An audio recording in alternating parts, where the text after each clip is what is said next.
Art of teaching या चॅनलवरती आपल्या सर्वांचं स्वागत आहे।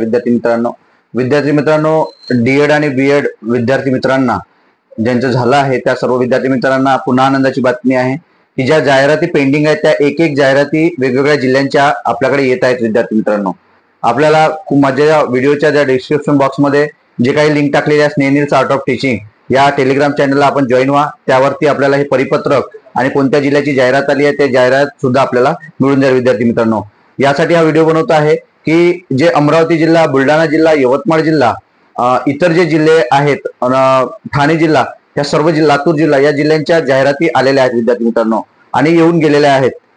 फॉर्म पण भरलेले, विद्यार्थी जॉईन पण झालेले आहेत। परंतु काही जिल्ह्याचे जे विद्यार्थी आहेत, जे आपले फॉलोअर्स आहेत विद्यार्थी, त्या विद्यार्थ्यांना सांगू इच्छितो की गडचिरोली जिल्ह्यातील जे विद्यार्थी आहेत त्या गडचिरोली जिल्ह्याची जाहिरात सुद्धा आलेली आहे आणि वर्धा जिल्ह्याची सुद्धा जाहिरात आलेली आहे। विद्यार्थी मित्रांनो, वर्धा जिल्ह्याच्या जाहिराती संदर्भात सांगू इच्छितो की वर्धा जिल्ह्यामध्ये प्राथमिक विभागाला आपण भेट दिली असता त्या ठिकाणी परिपत्रक सुद्धा लावलेलं आहे, भिंतीला चिटकवलेलं आहे, त्यावरून आपल्याला माहिती भेटलेली आहे आणि परिपत्रक सुद्धा आहे। या माध्यमातून विद्यार्थी मित्रांनो आपल्या स्नेनिल्स आर्ट ऑफ टीचिंग या चॅनलवरती हा परिपत्रक सुद्धा आहे।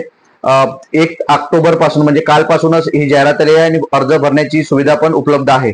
1 तारखेपासून तर 10 तारखेपर्यंत, 1 ऑक्टोबर ते 10 ऑक्टोबर पर्यंत हे अर्ज करायचे आहे। जे डीएड बीएड झालेले विद्यार्थी आहेत त्यांच्यासाठी सुवर्ण संधी आहे। वर्धा आणि गडचिरोली जिल्ह्याच्या संदर्भात हे परिपत्रक आहे। विद्यार्थी मित्रांनो, त्यांच्यासाठी आनंदाची बातमी आहे।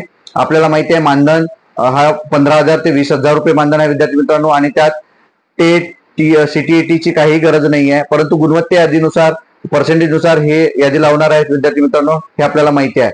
10 व 10 पेक्षा कमी पटसंख्या असणाऱ्या या शाळांमध्ये या विद्यार्थ्यांची नियुक्ती केली जाणार आहे, या उमेदवाराची नियुक्ती केली जाणार आहे।